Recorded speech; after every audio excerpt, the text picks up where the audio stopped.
Hello po mga kapatid, Happy New Year sa inyong lahat. Ako po si Kaburnok and welcome sa isa na namang bagong talakayan dito sa Tagasuri. Ako po si Kaburnok at ako ang inyong Tagasuri. Sa puntong ito ng ating programa, kung hindi ka pa nakasubscribe, pakiclick po ng subscribe button at ang notification bell para updated po tayo sa ating mga susunod na videos. Kaya, let's go at simulan na natin!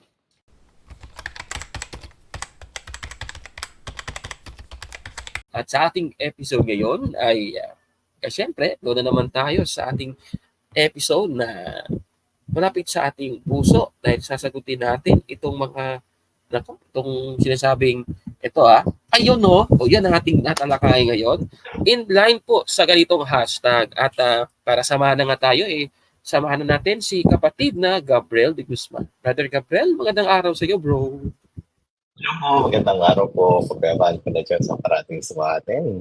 Yan. Oo, at Happy New Year sa iyo at sa mga nanonood sa Happy atin. Happy New Year din po. Oo, ayan. Oo, maraming salamat dahil noong nakaraang 2023 ay sinamahan niyo po kami. At ngayong 2024, nako, magagandang mga videos at episode na naman ang ating tatalakay. Pero bago muna natin simulan, ay magdasal po na tayo. Sa pangalan ng Ama at ng Anak at ng Espiritu Santo. Amen. Sa ngalan ng Ama at ng Anak at ng Espiritu Santo. Amen. Ama namin, sumasalangit ka, sambahin ang ngalan mo, mapasa amin ang kaharian mo, sundin ang loob mo, dito sa lupa, para ng sa langit. Bigyan mo kami ngayon ng aming kakanin sa araw-araw, at patawarin mo kami sa aming mga sala, para ng pagpapatawad namin sa nagkakasala sa amin, at huwag mo kaming ipahintulot sa tukso, at iadya mo kami sa lahat ng masama. Amen. Aba, Ginoong Maria, napupuno ka ng grasya, ang Panginoong Diyos ay sumasa iyo. Bukod kang pinagpala sa babaeng lahat, at pinagpala naman ang iyong anak na si Jesus. Santa Maria, Ina ng Diyos, ipanalangin mo kaming makasalanan, ngayon at kung kami mamamatay. Amen. Luwalhati sa Ama, at sa Anak, at sa Espiritu Santo, kapara sa unang-una, ngayon at magpakailanman, magpasawalang hanggan. Amen. Sa ngalan ng Ama, at ng Anak, at ng Espiritu Santo. Amen. Amen! Ayan, ito na kapatid na Gabriel. Oo, at sa ating episode ngayon ay ito, titignan natin kasi meron akong nakitang video sa internet, kapatid na Gabriel, tungkol po sa pangangaral nung sabi daw hindi daw siya yung may-ari, pero ang ending malaki pala yung shares niya, niya doon sa SMNI at sa Suara Sog Media Corporation. Manloloko talaga, huling-huli talaga. Bago muna natin na simulan, ay basahin mo nga itong unang Juan 4:1, kapatid na Gabriel, pakibasa. Mga minamahal, huwag kayong magsipaniwala sa bawat espiritu, kundi inyong subukin ang mga espiritu kung sila'y sa Diyos, sapagkat maraming nagsilitaw na mga bula ang propeta sa sanglibutan. Oo, marami talaga yung magsisilitaw ng mga bulaang propeta. Yung isa nga dyan, Brother Gabriel, nagpapakilala pa siya daw ang appointed son of God. Kaya swak na swak talaga. Basahin nga natin yung 24 ng Mateo, kapatid na Gabriel.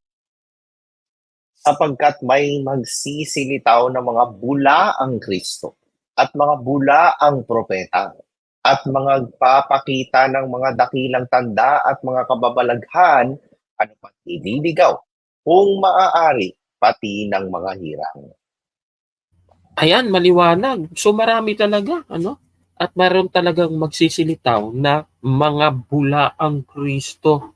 O, diba? Sa panahon ngayon, merong isang nagpapakilala lang siya daw yung appointed son. At biruin mo, sabi niya, Brother Gabriel, dapat dadaan daw sa kanya para maligtas. Alam mo ba yun? Meron siyang sinabing ganon. O ito, panoorin natin ang video na ito. Kung ano ba ang isang tunay daw na Kristiyano. O, panoorin nyo kung ano yung tunay na Kristiyano daw, panoorin natin. From Luis Chito Tan, a follower on Facebook. Why can't we just be called good Christians who follow the will of the Father and be called citizens of heaven when we reach it, and not before? Good Christians will not go to heaven, Matthew 7:21. Only sons and daughters. You cannot be called sons and daughters if you are not repented and cleansed of the serpent seed of disobedience by following the message of the appointed Son. So, you can only be called citizen, kingdom citizen, if you have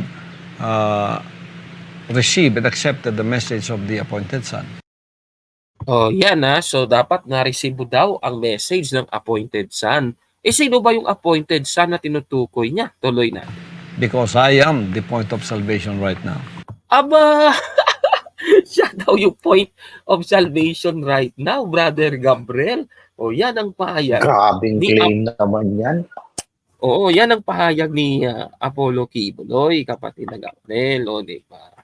Sige, reaction mo muna doon sa kanyang pahayag. Ikaw muna magbigay ng reaction, Brother Gabriel, kasi parang joker talaga siya, no? Sige nga. Opo. Nako, sa akin Kaburno ka, pasensya na, medyo prangkahan tayo dito. Ang kapal ng mukha naman niya para sabihin niya na siya yung ng salvation. Kung ganun lang din naman, maimpyerno na lang ako, Kaburno, pagkaganyan lang din naman. Tatalo na ako ng impyerno. Hindi kaya ng budhi at konsensya ko na siya yung Kristo. Tsaka Kaburno, yung punto pa, yung unang phrase pa lang na sinabi niya, sabi niya, good Christians will not go to heaven. I beg to disagree with that, Kaburno, kasi yung sinusunod natin na kalooban ni Kristo, mabuti yun di ba? Sabi nga, makisalim sa mabuti. Di ba? Ang kautusan ay mabuti. Kapag ginawa mo yung kautusan, sumanib ka sa mabuti, di ba? Bakit yung mabuti kang tao? Anong kautusan ba yung sinusunod natin? Siyempre, kautusan ng Diyos, napaka-obvious naman yun, Kabor. Pero yung sasabihin na dahil daw mapaano daw sa kingdom or yung tawag na maging part ng kingdom, hindi ka naman magiging part ng kingdom kung wala kang ginawang kabutihan o kung hindi ka naging mabuti. Bakit? Meron pang part ng kingdom na sinungaling. Baka yung kingdom niya, tantad na mga sinungaling na pastor, kagaya niya. Di ba? Di ba? Di ba, Kabor?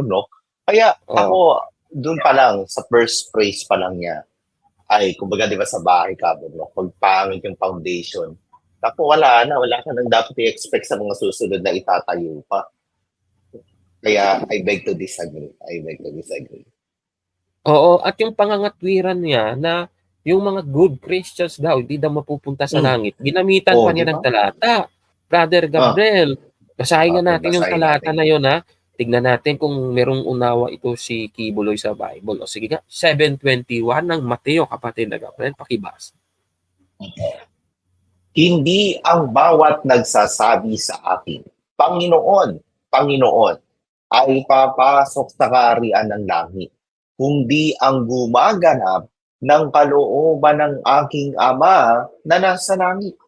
Yan po yung para sa kanya, para siguro sa kanya, yung good Christians, yun yung mga nagsasabing Panginoon, Panginoon. Hindi naman ito yun Mali. Yung good Christian, sila yung gumaganap ng kalooban ng Ama na nasa langit. O, di ba? Ay, no. Wala talagang alam sa Biblia ito. Ngayon, basahin natin yung Juan 3:16, kapatid na Gabriel, pakibasa. Opo, ito naman yung nakasulat ko. Sapagkat gayon na lamang ang pagsinta ng Diyos sa sanglibutan, na ibinigay niya ang kanyang bugtong na anak upang ang sino man sa kanya'y sumampalataya ay huwag mamatay, kundi magkaroon ng buhay na walang hanggan. Ayan, klarong-klaro dito, 2 punto yung gusto nating ipaabot. Una, hindi na kailangan si Kibuloy. Bakit? nangyari na nga yung pagtubos ng dugo ng ating Panginoong Jesucristo. Nangyari na po yan. Hindi na siya Tama po. kailangan. Ano? Mm-mm. Di ba? Pangalawa, Brother Gabriel, kailangan po, yung gagawin na nga natin, sumampalataya. Di ba? Yan ang Amen. gagawin natin. Para tayo'y magkaroon ng buhay na walang hanggan, kailangan na po'y sumampalataya tayo. Siguro yung hinuhugot niya, yung nasa Apokalipsis, basahin mo nga yung 21, 7, kapatid na Gabriel. Opo, ganito po nakasulat. Ang magtatagumpay ay magmamana ng mga bagay na ito. At ako'y magiging Diyos niya at siya'y magiging anak ko. Oo, kasi naalala natin, merong episode tayo sa ating channel, ginamit niya ito para sabihin siya daw yung appointed son. Kasi nagtagumpay na daw siya. Mali. Mali yan. Kasi, Brother Gabriel, magtagumpay, future tense pa, hindi pa nangyayari yan Di ba? Yun. Para i-claim niya yan, naku, huwag na Kristo yung nag-claim na yan. Di ba? Mali. Opo. Okay. Yes. Ngayon, ito pang masaklap. Sino ba yung magmamana ng mga bagay na ito? Sila daw yung nagtagumpay. Ngayon, sino yung hindi nagtagumpay? Ibaba natin sa 8, pakibasa, kapatid na Gabriel. Ito naman po. Ngunit sa mga duwag at sa mga hindi mananampalataya at sa mga kasuklam-suklam at sa mga mamamatay tao at sa mga mapakiapid at sa mga manggagaway at sa mga mapagsamba sa Diyos-Diyosan at sa lahat ng mga kagaya ni Kibuloy, hindi pala ganun nakasulat, at sa lahat ng mga sinungaling, ang kanilang bahagi ay sa dagat-dagatang nagniningas sa apoy at asupre na siyang ikalawang kamatayan. Naku po, nakakatakot pala, kaburo. Ibig sabihin, yung mga hindi nagtagumpay, sila yung mga duwag, hindi nagsubasampalataya, mga kasuklam-suklam, mga mamamatay tao, yung mapakiapid, manggagaway, ayan dami, babagsamba sa Diyos-Diyosan. Kasi si Kibuloy, parang Diyos-Diyosan dyan sa kanilang iglesia. Tapos sinungaling pa. Di ba? Yes. So, sila yung mga hindi daw nagtagumpay. Ibig sabihin, yung mga hindi Kristiyano, yung mga hindi good Christian, sila pala yung hindi magtatagumpay, kapatid na Gabriel. Kaya I beg to disagree sa unang statement ni Kibuloy. Yung good Christians daw, hindi daw sila mapupunta sa langit. Pambirang aral yan, kapatid na Gabriel. Diba? Ay, ngayon, ito pa.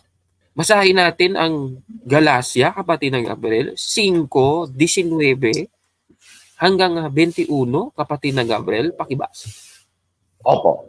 At hayag ang mga gawa ng laman. Sa makatuwid ay ang mga ito: pangangalunya, pakikiapid, karumihan, kalibugan, pagsamba sa Diyos-Diyosan, pangkukulam, mga pagtatanim, mga pagtatalo, mga paninibugho, mga pagkakaanitan, mga pagkakampi-kampi, mga pagkakabaha-bahagi, mga hidwang pananampalataya, mga kapanaghilian, mga pagpatay, mga paglalasing, mga kalayawan, at mga katulad nito.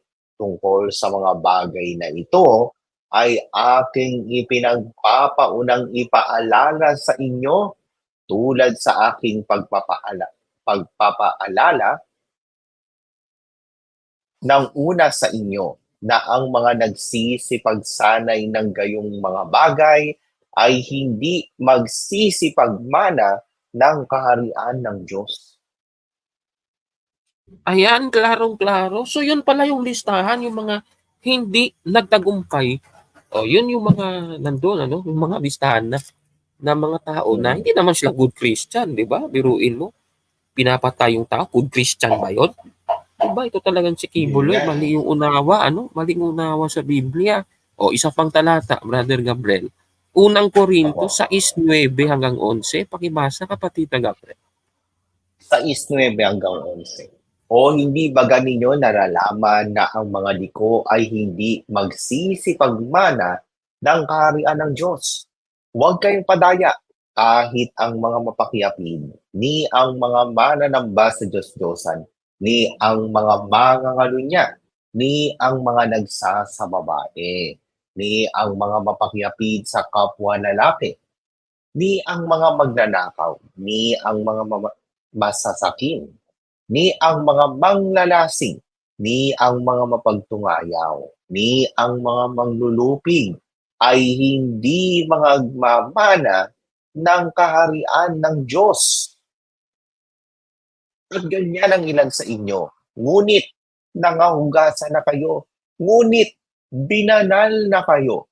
Ngunit inaring ganap na kayo sa pangalan ng Panginoong Hesukristo at sa Espiritu ng ating Diyos. Ayan, napakalinaw, Kaburno. O, di ba? So, yan yung listahan, kapatid na Gabriel, ng mga hindi good Christians. O, sila yung hindi talaga magmamana. Pero kung tayo ay, kahit yun yung kasalanan mo, pero nagsisisi ka naman sa bandang huli, di ka pa inabutan ng araw ng paghukom, meron pang pag-asa, kaibigan. Di ba ganun yun? Tama po. Ang problema nga lang, si Kibuloy, parang wala nang pag-asa yan. Gumagawa ng, kasinungalingan. O, di ba? Tahasan pa, Kaburno ka. Talagang tahasan. Ang problema naman, tayo naman yung sisiraan ng iba dyan, Sabi, sinisiraan natin si Kibuloy. Di ba? Tapos, mag-a-ad hominem sa comment section. Okay lang yun. Bakit? Mas masaya pa nga sa aming part yan Basahin natin ang Mateo 5:10, kapatid na Gabriel. Pakibasa. Mapapalad ang mga pinag-uusig dahil sa katwiran, sapagkat kanila ang kaharian ng langit. Ayun, di ba? Nasa atin daw yung kaharian ng langit Kasi inuusig tayo dahil sa katwiran. Yan yung assurance sa atin, kapatid na Gabriel. Di ba? Oo. Siyempre, alangan naman yung katwiran na kay Kibuloy. Biruin mo, sabihan niya yung sarili niya. Siya daw yung point of salvation. Ano ba naman yan? Panluloko yan. Oo. Labag yan sa Biblia. Juan 3:16. Natapos na yun Di ba? Natapos na yung pagtubos na yun. Di ba? Juan 3:16. Di ba? So, napakaliwanag. Yung gagawin na lang natin, sa sampalataya. Maraming paraan kung paano tayo magsampalataya sa Diyos. At isa na nga dito, ang paggawa ng maputi. Di ba, Brother Gabriel? Ganun yun? Amen. Oo, at isa pa nga, Brother Gabriel, yung mga tao na wala pong inaasahan, kundi ang Diyos, hindi kagaya ni Kibuloy, yung inaasahan niya, yung mga miyembro niya na naghuhot-hot ng pera, di ba? Nagtatago siya sa saya ng kanyang mga member dahil may kaso siya sa yan yung inaasahan niya, hindi ang Diyos. Anong sabi ng Biblia doon sa mga tao na inaasahan, kung walang taong inaasahan, kundi ang Diyos? Basahin natin ang 5:3 ng Mateo, kapatid na Gabriel. Opo, ganito po nakasulat.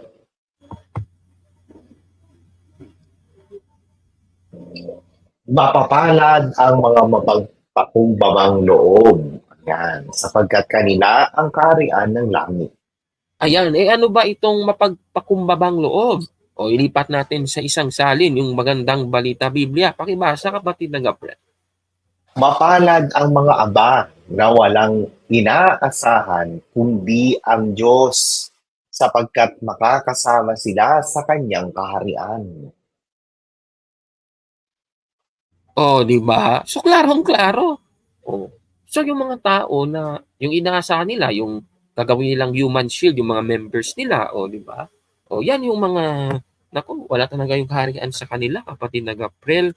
Klarong-klaro po talaga yan, yung nagtatago sa sayan ng mga dancer at singer niya sa Davao, yan ang delikado. Di ba? Sabi niya, siya daw yung point of salvation. Sinungaling yan, kapatid na Gabriel. Delikadong aral yan. Di ba? Ngayon, yung aral na ganyan, na siya daw yung point of salvation, wala naman sa Biblia. Ano bang gagawin natin? Sige, basahin natin yung 1:8 ng Galacia, kapatid na Gabriel. Sa salin na paborito mo, pakibasa, kapatid na Gabriel. Opo. Ngunit kung kami mismo o isang anghel man mula sa langit ang mangaral sa inyo ng isang ebanghelyong taliwas sa ipinangaral na namin sa inyo, sumpain nawa siya. Oh, di ba? Klarong-klaro yan, kapatid na Gabriel. Oh, yung mga sinasabi ni Kibuloy, panoorin nga natin yung kanyang pahayag kanina. Ito yon. O daughter of the Father. Thank you, Pastor. From Luis Chito Tan, a follower on Facebook.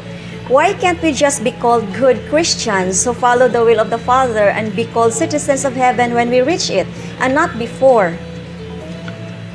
Good Christians will not go to heaven. Matthew 7:21. Oh, yan pa lang, mali na yan. Di ba? Mali. Mm. Oh, good Christians daw will not go to heaven. Sabi ng Mateo 7:21, mali, maling interpretation yan. O, tuloy natin. Only sons and daughters. Eh, yung good Christians nga, sons and daughters, yun. Wala talagang alam Automatic. to. Automatic yun. Yes. Ako, kawawa naman. Kaya nga Apokalipsis 21:7, balikan natin, i-flash natin sa screen, yung 21:7 ng Apokalipsis, kapatid ng Gabriel, ha? O, i-flash na, ready na ba yan? O, sige, i-flash natin. O, yan, no? Ang sabi, ang magtagumpay ay magmamana ng mga bagay na ito at ako'y magiging Diyos niya at siya'y magiging anak ko. Anak ko. O, di ba? Sons and daughters. O, yung nagtagumpay. Eh, yung mga nagtatagumpay na sons and daughters, sila yung good Christians na hindi gumagawa nung nasa 8. Ano ba yung hindi nila ginagawa? I-flash natin ulit sa screen. Hindi sila duwag. Hindi sila tao na hindi nananampalataya. Hindi sila kasuklam-suklam. Hindi mamamatay tao. Nakikiapid, manggagaway, mapagsamba sa Diyos-Diyosan, kagaya ni Kibuloy, at mga sinungaling. Kasi bula ang propeta sila. O, yan yung mga hindi magtatagumpay. Hindi sila sons and daughters. Ayun. Kung alam mo, Brother Gabriel, bakit ganun ang aral ni Kibuloy? Kasi, naalala ko, based sa kanilang fundamental doctrine, meron kasi silang parang may stages pa yun para maging kingdom citizen. Yes. Yan yung Wow. yan yung term na ginagamit nila doon sa mga tao na nakapagmana na daw ng kaharian ng Diyos. Yung term ay kingdom Aba. citizen. So kung mag-member ka, halimbawa, mabautismuhan ka sa ilog, halimbawa doon sa Davao, nagpabautismo sa ilog, merong 3 stages yun. At na natin yan natalakay na natin nung nakaraan yan. Meron pang isa yung financial revolution na magbibigay ka ng ikapo, malaking ikapo. O, kung malaki yung ikapo na ibibigay mo, di kingdom citizen ka na. O, di ba? Pambihirang aral yan. Wala sa Biblia yan. O, di ba? O, ano ba yung nasa Biblia? Ikalawang Korinto 9:7, kapatid na Gabriel, pakibasa. Opo, ito po nakalagay. Magbigay ang bawat isa ayon sa ipinasya ng kanyang puso, huwag mabigat sa loob o dahil sa pinipili. Sapagkat iniibig ng Diyos ang nagbibigay na masaya. O, kay Kibuloy, sa iglesia nila, pinipilit ka doon na magbigay. Kasi kung hindi ka magbibigay, i-demote ka ni Kibuloy, Brother Gabriel. Lalatayin pa, di ba? Oo, i-guilt trip ka pa ni Kibuloy. O, di ka nagbibigay, di ka maliligtas. O, di ba? Ganun ang kanyang mga... Bubugin pa, kawawa naman. Oo, di ba? At, oo, yung iba pa nga, kung wala ka namang pera, so, yung gagawin, maghihingi ka ng pera ngayon sa mga restaurant. Di ba? Magmamalimos. Yung iba naman, magbebenta ng mga ballpen, mga puto. Ay, nako, naalala ko na lang tuloy yung nangyari sa akin nung nakaraan. Oo. Sinungaling pa, working student daw, pero hindi naman. Oo, di pala working student, miyembro pala ni Kibuloy kasi merong kotang hinahabol. O yan ba ang sinasabi ng Biblia na wala daw sapilitan dapat? O hindi naman biblical pag gano'n, no? Dahil kasi sa pinipilit. O mali po yan. Di ba? Ay, o. Sige, bago muna natin tapusin, kasi unang araw ng 2024, ito yung pinag-uusapan natin. Ano yung masasabi mo, bro, in general, doon sa ating tinalakay ngayon na good Christians daw, hindi daw mapupunta sa langit. Dapat, dadaan daw kay Kibuloy na siyang point of salvation. Ano masasabi mo doon? Nako, pagka ganyan, mga kapatid kong Katoliko, huwag kayong magpapaloko dyan. No? Simulan na lang natin na, naku, imbis na magpaloko tayo dyan, magpakatibay na lang tayo bilang isang Katoliko. Lalo ngayon, January 1, special na araw to sa atin bilang isang Katoliko, di ba? Patungkol kay Mama Mary. Na isang good Christian. O, di ba? Na good Christian. Kaya tayo mga kapatid, mahalaga pong maging good tayo at all times. Kasi yung pagiging good, isa yun sa requirement para magtamo tayo ng kaligtasan. Ano po, hindi yung pagiging sons and daughters lang. Kasi hindi ka pwede maging sons and daughters ng Diyos kung tayo ay hindi good.